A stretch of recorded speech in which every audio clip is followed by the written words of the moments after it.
Welcome to the Great Detectives of Old Time Radio. From Boise, Idaho, this is your host, Adam Graham. If you have a comment, email it to me, box13@greatdetectives.net. Give us a call at 208-991-4783, and become one of our friends on Facebook, facebook.com/Radio Detectives. Well, I do want to thank those who've given to our listener support campaign. Among those, I want to say thank you to John, to William, and to James. Thanks so much for your support. And we will be sending access to our premium site, as we do with all donations of $7 or more. In addition, we'll send a free digital copy of my ebook, All I Needed to Know I Learned from Columbo, and your choice of another gift. Most of these are digital, so that way we don't have to worry about shipping or even having to give out your address. The one exception to that is at the $50 or more level, we will send you an autographed copy of my paperback book, Tales of the Dim Night. And we have a complete list of all the other gifts, a lot of old-time radio shows, and a lot of newer programs. We have some American radio producers putting out Father Brown and Perry Mason. We also have some BBC recordings. So I encourage you to take a look at the full list of available items at support.greatdetectives.net. And email me what you would like. I would ask that folks email in their request as to the items they want by Saturday, September the 8th. That way we can close the book on the campaign for our bookkeeping purposes. Thanks so much again for your support. All right, well, now it's time for yours truly, Johnny Dollar. This one is called the Independent Diamond Traders Matter.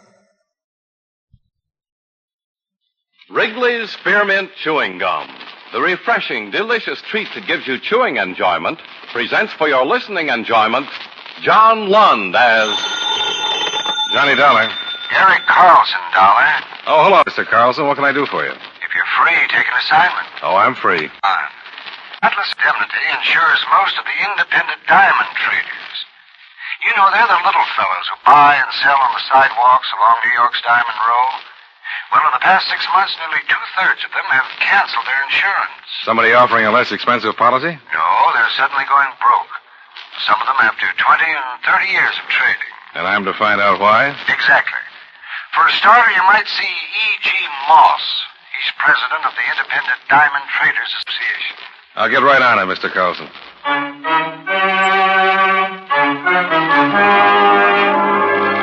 the makers of Wrigley's Spearmint Chewing Gum bring you John Lund in another adventure of the man with the action-packed expense account, America's fabulous freelance insurance investigator. Yours truly, Johnny Dollar.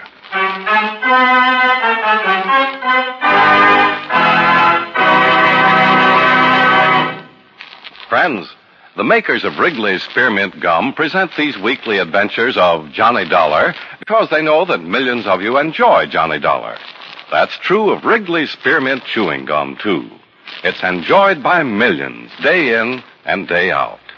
People find that chewing on a smooth, delicious piece of Wrigley's Spearmint Gum somehow makes time pass more pleasantly. Whether you're working, driving, shopping, or just taking things easy, that good, tasty chewing gives you enjoyment and satisfaction. So always keep a package of Wrigley's Spearmint Chewing Gum handy. And whenever you want a refreshing, delicious treat, chew a stick. You'll like it. You really will.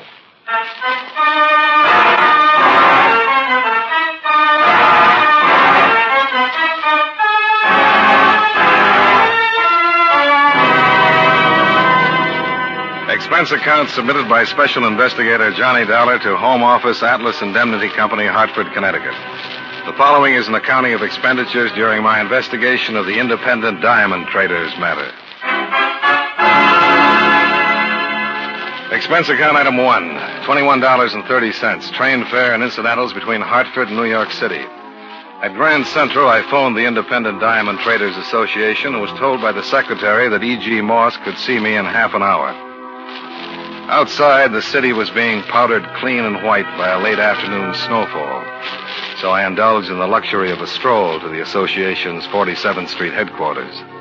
They were on the second floor of a converted brownstone.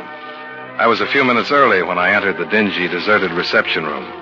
The secretary was absent from her desk, but the boss's door had been carelessly left ajar, just enough to allow some strictly extracurricular business to filter out.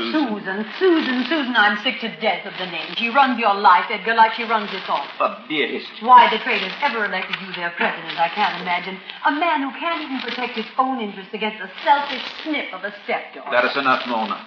Just as you say it. Goodbye. Dearest, please, no, I didn't mean Let that. me go. Mona, I spoke in haste, dearest. Edgar. Forgive me. Edgar, my makeup. Say you will forgive me. Perhaps later. Now. Edgar, please. My hair, I'll look a wreck. But I can't let you go like this. Anger between us. Then meet me tonight as you promised. All right. I'll meet you. I'll think of something to tell Susan.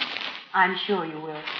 Goodbye, Edgar. No, not through the reception room. Eavesdropping is a despicable habit, Mr. Dollar. Oh, hello. I didn't hear you come in. That is obvious. That door was open when I walked in here. And you might have made your presence known to Mr. Moss. Well, I'll confess it occurred I'll to tell me my that- Mr. Moss, you're here. Okay, have it your way. Ah, Susan, you are back with my sandwiches and tea. Good. My stomach complains that it is past tea time, and I didn't know we had a visitor. This is Mr. Dollar Mr. Dollar? from the insurance company. Atlas Indemnity. He phoned me just before I went out for your tea, Father. Oh, yes, of course. How do you do, Mr. Dollar? Hello, Mr. Moss. Forgive me, please, for being so addle-headed. So many things on my mind today. Yeah, sure. Come into my office, Mr. Dollar, please. Make yourself comfortable. That chair, I think you will find is relaxing. Oh, thank you. Cigar? No, thanks. Then perhaps tea. There is enough for both of us. And some of these small sandwiches, they're delicious. No, thanks. You go ahead, though. Of course, tea from a paper carton can hardly be compared with the delicate aroma of tea brewed in a china pot. Mr. Moss, if you don't mind, I'd like to get directly to the reason for this call. Oh, I am so sorry, Mr. Dollar. I'm rambling again, as Susan says. Susan is my stepdaughter, Mr. Dollar. A lovely girl, do you not agree? Very lovely, Mr. Moss. And now if you... She volunteers her services here at the association since we can no longer afford to pay a secretary. I understand more than 2/3 of your membership have gone out of business. Oh, yes. That is true. Friends and associates, men I have grown to respect and admire over the past 30 years. One by one selling what stones they have, leaving the street for who knows where. Why, Mr. Moss? Didn't your company give you the details, Mr. Dollar? I have had considerable correspondence with your Mr. Eric Carlson. Yes. He wrote me he was planning to send someone to assist the association. I thought surely he would have briefed you. Well, Carlson gave me the basic situation, but he said that you'd fill me in. Oh, yes, I see. Now tell me, in your opinion, what or who is forcing these small traders out of business? Prices, of course. And suddenly a diamond worth $1,000 can be purchased for $800. The small trader is the first to get hurt. Yeah, go on. The members of our association have their modest capital invested in diamonds at long-established market prices, Mr. Dollar. As you know, the diamond market is rigidly controlled, and there was little or no fluctuation until recently. And then? From some source, diamonds were poured upon the market at far below the normal price. Any idea where these cut-rate stones are coming from, Mr. Moss? None. Obviously, if I did have, I would take action. I see. Well, thanks, Mr. Moss. I won't take any more of your time. What are you going to do, Mr. Dollar? Oh, ask questions around the big trading houses. Try to find out who's selling the stones at bargain basement prices and how the seller is able to cut such a slice off the normal price. The association would be very grateful, Mr. Dollar. Goodbye, Mr. Moss. Goodbye, sir, and thank you.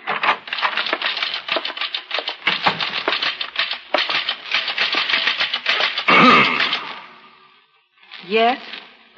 Any chance of burying the hatchet, Miss Carla?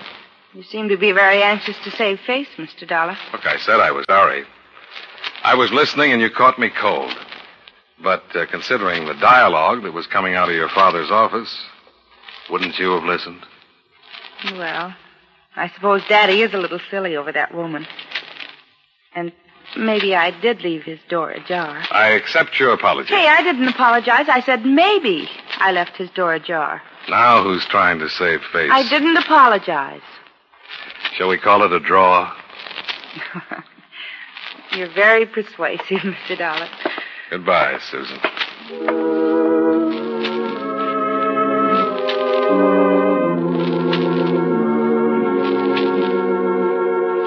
It was after 6, and the larger merchants along Diamond Row were closed. For convenience, I checked into a small hotel around the corner from Moss's office, sent for my bag at the station, and went out to dinner.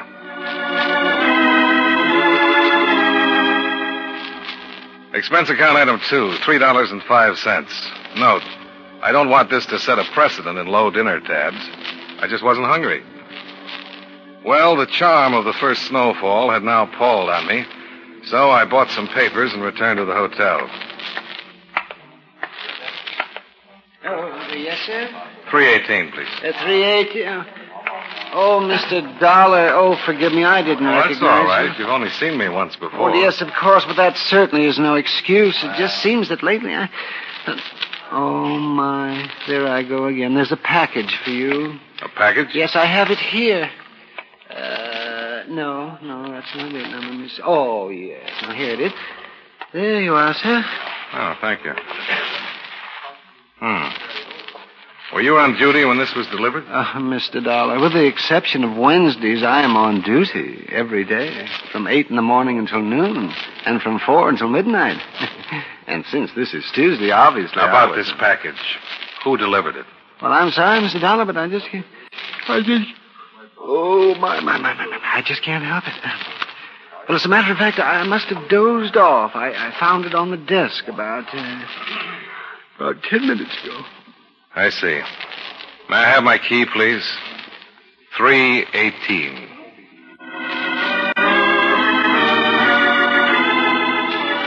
I went up to my room and opened the package. Inside was a card which bore the inscription Mona. And nestling in black velvet, a pair of diamonds. 10 carats each, if my amateur eye was any judge.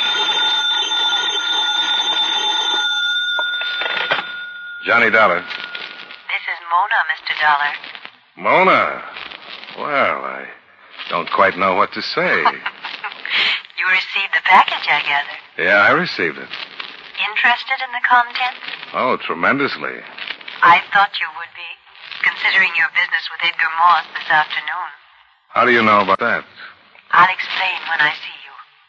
Oh? I can help you, Mr. Dollar. How?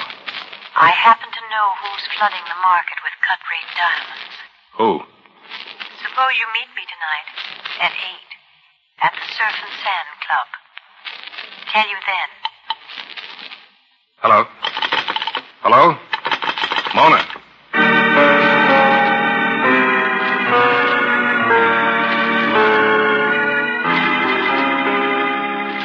The Surf and Sand was a new night spot on the north shore of Long Island.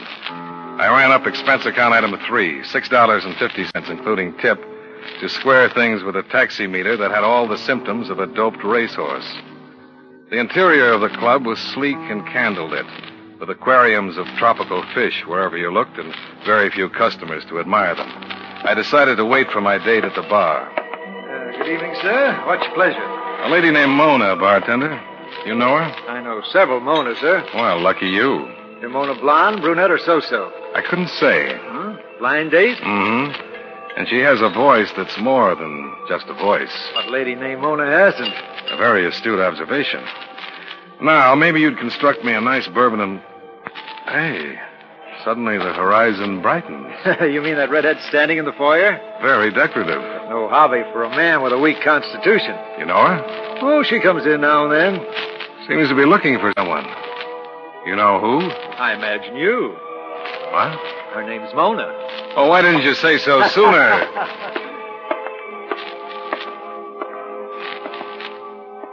Hello, Mona. Hello. I'm Johnny Dollar. Yes, I know. I saw you at the bar. Well, why didn't you come over? Or are you waiting for someone else? Just you, Johnny. My car's outside. Let's drive somewhere.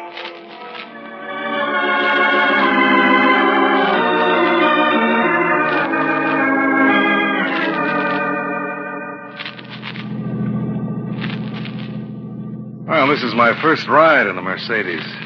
Sounds like there's a captive hurricane under the hood. You like my little car, Johnny? Mm-hmm. Tell me, is that speedometer scale optimistic, or can this car really do 120 miles an hour? I don't know. Let's try it.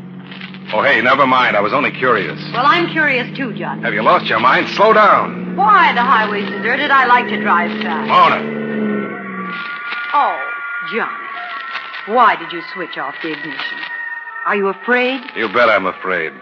Now promise to keep your heel off the accelerator, and I'll turn on the ignition. All right. I'm sorry, Johnny. I acted on impulse. I like to act on impulse. Was it impulse that prompted you to send me those diamonds tonight? No. Or what then? I wanted to arouse your curiosity. Why? Because we hadn't met before. Oh, talk sense, Mona. Well, I just couldn't think of any other way to make certain you'd keep a blind date.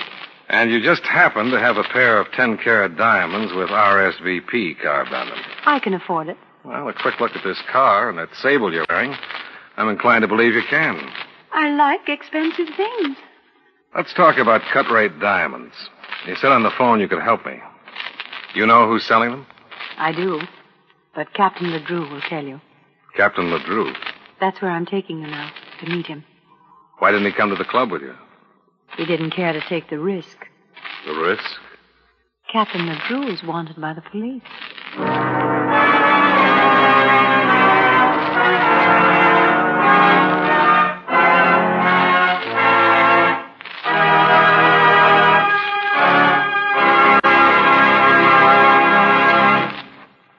Friends, Wrigley's Spearmint Chewing Gum is a refreshing, delicious treat you can enjoy just about any time. Even when you're busy working, you can slip a stick of Wrigley's Spearmint in your mouth and enjoy that pleasant chewing. The lively, full-bodied spearmint flavor cools your mouth and freshens your taste. The good, smooth chewing helps relieve pent-up tension, gives you satisfaction. As a result, you seem to feel more relaxed and get more enjoyment out of what you're doing. So enjoy chewing Wrigley's Spearmint Gum while you work and at other times, too. Get a few packages next time you're at the store. That's Wrigley's Spearmint Chewing Gum. Healthful, refreshing, delicious.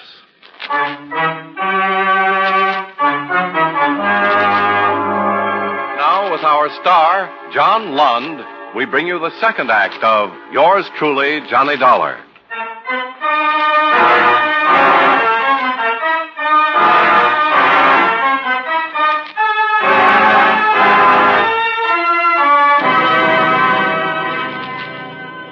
For the rest of the ride north on the Jones Beach Highway, Mona kept the Mercedes at a sane speed and the talks at trifles. When we finally stopped, it was before a ramshackle beach cottage. He's inside. What took you so long, Mona? I've been waiting an hour. Johnny, Mr. Dollar doesn't like to drive fast, Captain LeDrew. Oh, everything okay? He was alone. No one followed us. Would you mind telling me what this is all about? Sit down, Dollar. Pour him a drink, Mona. I'll skip the drink. Then sit down. I should. I'll come right to the point, Dollar. I'm sailing tonight, out of the country. Bon voyage. Don't waste my time with your attempted humor. Up to now, my time has been wasted. Several hours of it. Now, let's get down to cases, Captain. Mona said you'd tell me who's dumping cut-rate diamonds. I am, Dollar. Oh. I smuggle them into the country. That's my business. Racket, you mean? Johnny, be smart. Just listen. Like I said, smuggling is my business. Diamonds. I don't pay taxes. I don't pay custom duty. And you can undersell the legitimate dealers and still show a whopping profit, huh? This is my last trip to the States. The market's oversupplied, but I have one final contract to fulfill. How does all this concern me? You're going to make the delivery for me, Dollar. Tonight. Me? You've already been paid. More than you scratch out of 100 insurance cases. Oh, the 2 sparklers Mona sent. I sent. The card was my contribution, Johnny. It made all the difference, Mona. That's enough, Dollar. I was only expressing my appreciation, Captain. Johnny, shut up. Will you? I'm losing my patience, Dollar. Likewise, LeDrew. Here are the diamonds you sent me. Get another boy. Sit down. I figured you for a gun, LeDrew. You're the type. Then you're smart enough to know I'll use it. Tell me, why pick on me to make your delivery? The customs officials onto you? They've got my customers staked out. Cops all over the place. And so you two don't dare show your faces, huh? We prefer not to take the risk, Johnny. But the delivery must be made, Dollar. It's the biggest lot of stones yet. And suppose I refuse? Don't talk like a little tin hero, Dollar. You don't want me to kill you. Well, what's the difference whether I get killed here or by the customs men while I'm trying to slip through their stakeout? No, you just haven't convinced me, LeDrew. Get on your feet, Dollar. Why? Because I'm going to convince you.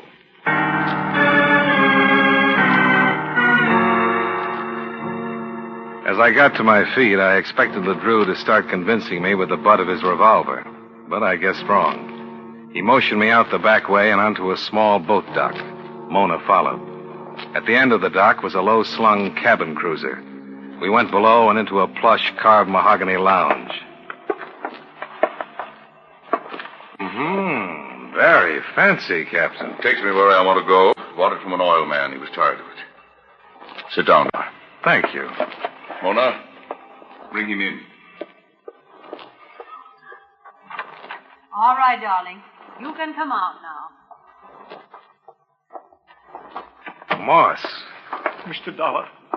Oh, thank heavens, you are here. I'm afraid Mr. Moss is a little unnerved just now, Johnny, and rather disillusioned in me. Huh, Edgar?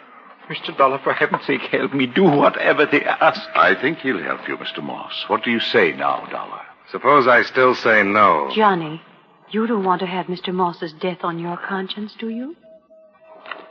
Oh, it's like that, huh? I've a lot at stake, Dollar. I'll do what I have to. Let's leave them alone, Captain, to talk it over. Okay. Johnny? Yeah? Be smart. Don't try any heroics. I'm touched by your concern, Mona. Mona? I'm coming.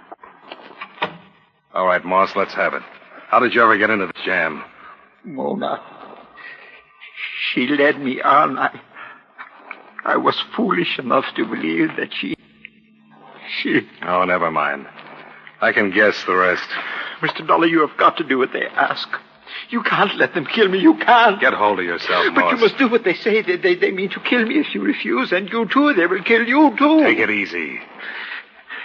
Do you think there is a chance to escape? The name is Dollar, not Houdini. There's only one exit onto the dock, and it's being covered by a 38. Oh, then you must do what they ask, Mr. Dollar. Use your head.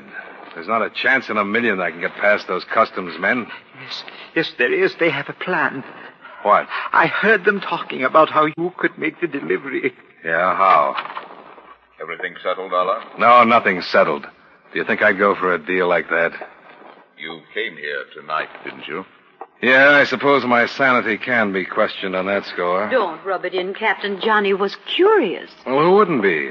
Diamonds left at my hotel. A blind date with a voice that would melt a marble saint. Ah. Always was a sucker for a mystery. And a chase, Johnny. You decided to cooperate, Dollar? Yes, he has. Don't rush me, Mr. Moss. First, I'll have to hear more about that plan you overheard. If there's a chance, well, under the circumstances, maybe I'll try to make the delivery. Now you're being smart. Let's hear your plan. It's very simple. You phone my client. Tell him who you are and why the insurance company sent you to New York. Yeah, and? You insist on seeing him tonight. You say you're interviewing all the big diamond merchants, Johnny, to get their opinions on why the market has fallen so suddenly. Why don't I just tell your customer the real reason I want to see him? Now you're being wise again, Dollar. Johnny, you know the customs officials will have our client's phone tapped. They'll be listening to every word. And you figure they'll make a quick check with Atlas Indemnity. When they learn I was sent down here on legitimate business, they'll let me into your client's place unmolested. That's a dollar. Well, I've got to admit it sounds plausible enough. It will work. They won't bother a guy with your reputation. That's why we've had you shadowed since you left your apartment in Hartford. I'm overwhelmed by the honor. Of course, you happened to enter the case at exactly the right moment. Oh, now you've spoiled it, Mona. Here's the envelope I want you to deliver, Dollar. You'll bring back another envelope. Suppose I bring back the police. From topside, I can see the highway for a mile in both directions. I'll put to sea the second I spot anything that remotely resembles a cop. Mr. Moss will sail with us, of course. Mr. Dollar, please don't involve the police, please. Relax, Moss, relax. Okay, LeDrew. You've got yourself a patsy. But what guarantee do I have that Moss and I will be freed when I get back from this job? Why, Johnny, you have the captain's word, of course. Lucky me.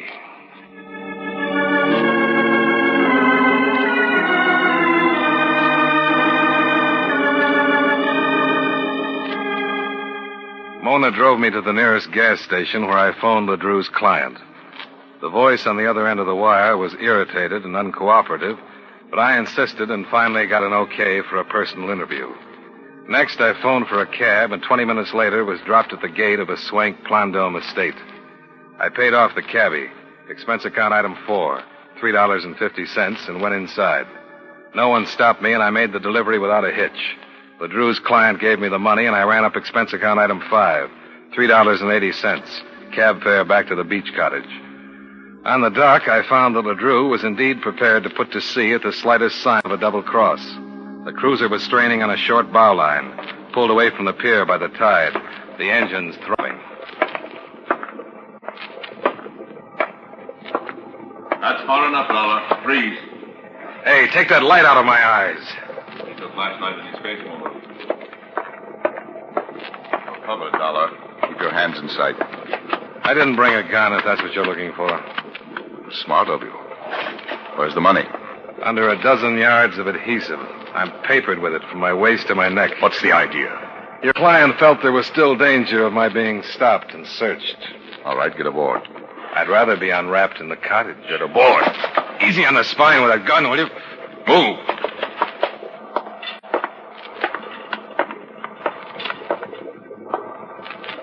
Jump aboard, Dollar. Are you kidding? Even if I weren't taped up, I doubt if I could make that jump. I'll give you a hand on that line. LeDrew made his last mistake. As he bent over to pull in the bow line, I released the line from the mooring bit, pushed him into the water, and jumped for the boat at the same time. He snapped a shot at me on his way down, but I was well aboard by then. Mona, the picture of frustration, went charging up and down the dock, looking for something with which to retrieve her floundering partner, and yelling incantations at me in a voice far from sultry.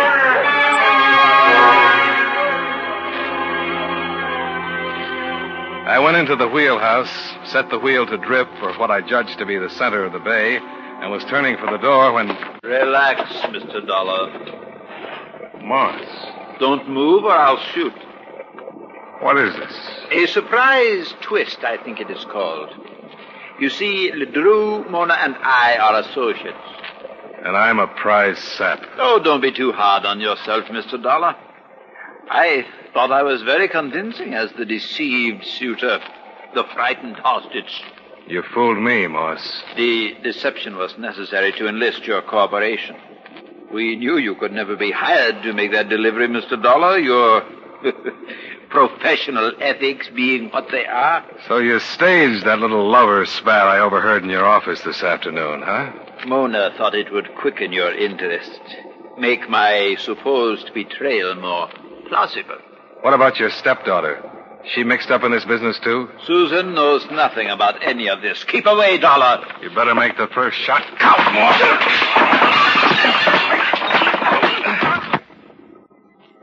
Your reflexes are a little slow, Moss.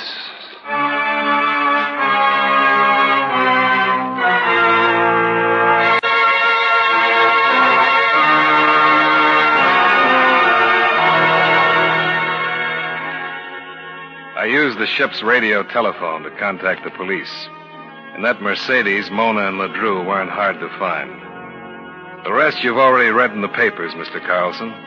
Moss, LeDrew, and Mona will be out of circulation for a long time.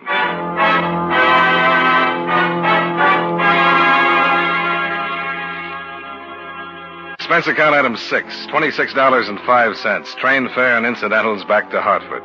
Expense account total, $64.20. Yours truly, Johnny Dollar.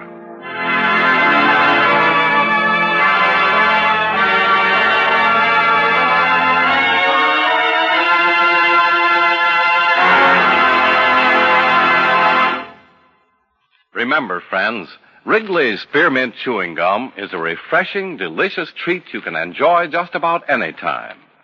Chew a few sticks of Wrigley's Spearmint during the day and see how the good chewing helps keep you feeling fresh and alert. The lively, full-bodied flavor of Wrigley's Spearmint Gum cools your mouth, freshens your taste, and sweetens your breath.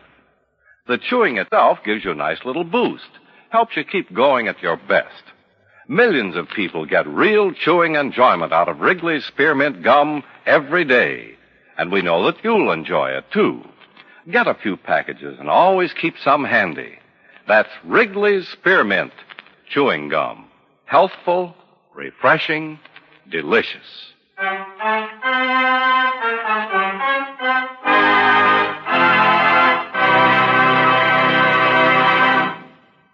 Yours truly, Johnny Dollar, brought to you by Wrigley's Spearmint Chewing Gum, stars John Lund in the title role and was written by Don Sanford with music by Eddie Dunstetter.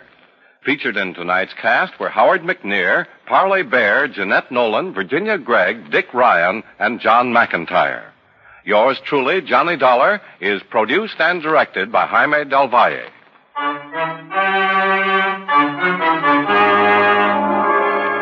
The makers of Wrigley's Spearmint Chewing Gum hope you enjoyed tonight's story of Johnny Dollar and that you're enjoying delicious Wrigley's Spearmint Gum every day. This is Charles Lyon, inviting you to join us again next week at this same time when, from Hollywood, John Lund returns as Yours truly, Johnny Dollar.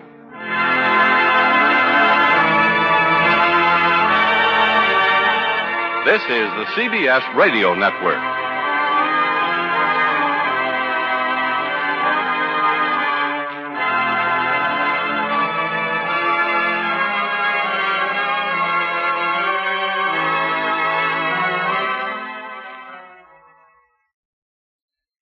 Welcome back. Well, Johnny Dollar goes after the guy with the gun, and and it turned out to be a reasonable risk, and it's something that I sometimes wonder why authors don't do more. Now, certainly, even some folks who are amateurs, they have a gun, and it's dangerous to mess with them. Probably most folks. But if you're writing fiction and you want to show the characters tough, that's kind of a way to illustrate it. Of course, you have it doing it too much, and you move kind of from the tough area to the stupid or to the cartoonish. But not in the case of Johnny Dollar. And today's episode really was a reminder. I know how much folks are just eagerly waiting when we get to the Bob Bailey Johnny Dollar episodes in just a few months now. But John Lund really did put on a performance that was nothing to sneeze at. And I've been impressed that he certainly was not one of the one of these actors who is one of the more memorable radio actors of all time, but he was definitely a total pro and just brought a lot of energy and excitement to the way he played Johnny Dollar. So I think these episodes vastly underrated. All right, well, speaking of episodes coming here, one thing I mentioned on Monday is the way we're going to do this with the Johnny Dollar series is that we'll have Monday and Wednesday 2 episodes each, and the wrap-up on Friday. Well, that does kind of beg a question. Are we just going to have a 15-minute show on Friday? That was actually something I thought about for a year or so. I decided against it just because I know folks, are driving to work and they kind of expect, I might be a little long-winded. The episode might be an Armed Forces Radio Services program, so it's missing the commercials or it's cut. But I think folks expect it to be about that length, certainly not just 15 minutes. So we will honor that expectation, and what we'll do on most Fridays is we will play a 15-minute mystery program. Mostly, there are 3 shows we're going to look at as kind of regular recurring features. And we will play first, we have 1 episode of Policewoman. That seemed like a really good series, and it's a shame there's only 1 episode, but we'll play that one. And then we will play Dr. Tim Detective. And then intermittently, we're going to go back and forth between playing Manhunt, and was a series of Australian mysteries called the Carter Brown Mysteries. Each is a 4-part story arc with a different story. I should say a different character. We'll play some of those, and then we'll also play Manhunt. There will be some Fridays where we won't have an episode. There are 6 Fridays in this next 58-week period where we'll have 2 Johnny Dollars on Fridays and something else on Wednesday. But those are the shows coming: Policewoman, Dr. Tim Detective, and Manhunt. And now for that 6th show. I've mentioned doing a police procedural. One thing I want to do here is I want to do a police procedural you all are going to like. And if you like detective shows, I think you will enjoy the lineup. It is just a wonderful show. It was kind of CBS's answer to Dragnet. I think you will enjoy that. And we're going to start that up on January 5th of 2013. And that will be the lineup coming to Saturdays. And the lineup should get us most of the way through 2013 and certainly through the rest of the 2012-2013 season. Now it's time for listener comments and feedback. William, who we recognize for contributing, said, "Adam, I haven't contributed in a while. I wanted to let you know that I continue to listen to each episode and appreciate all you do. Have you?" And he then asked about Boston Blackie and Richard Nauman, which was like the second person in the last week. We answered that yesterday. It says, "Best wishes and keep up the great work." Then we also have a comment from Lori regarding episode 725, the Gino Gambona matter. "Hi, Adam. I think it's possible that Jay Novello was the voice of Gino Gambona in this episode. He was a master of authentic sounding dialects in OTR. He played the part of Lieutenant Sam Sabai in Rocky Fortune, among many others." Well, I could, as I listened to it, I didn't really think so. And I love him in Rocky Fortune as well. And I could be wrong, but to me it just didn't have the quality of his voice. It sounded closer to Alan Reed, but I could be wrong. Unless somebody's got a script, it'll probably be a matter for debate. Well, thanks for the comment. And Laura says, not only some of the best radio shows available, but a wonderfully enthusiastic and superbly well-informed host. Well, thank you kindly for that comment. And then we have one final comment from the app. Thanks for the quick update. Not only do I love this app for bedtime listening, but I feel good about purchasing apps created by people who read reviews and make sure all is well. Rare these days. Well worth the purchase. I was born well after the radio mystery, but I'm in love with all these shows. And there are so many that actually have a schedule. Download option is great, and I will be utilizing it when I fly to London next month. Thank you for a wonderful app. Well, I'm glad you enjoy it, and I'm glad that they got version 1.18.1 out, because there were some issues with version 1.8.18. And on the software side, when it's something not opening, there's not a whole lot we can do. So I'm just glad that listeners are able to enjoy the show and enjoy all the extras we're putting out there. All right, well, that will do it for today. We will be back on Monday with the adventures of Frank Race, and join us back here on Friday for yours truly, Johnny Dollar. In the meanwhile, send your comments to box13 at greatdetectives.net. Follow us on Twitter, Radio Detectives, and call us 208-991-4783. But from Boise, Idaho, this is your host, Adam Graham, signing off.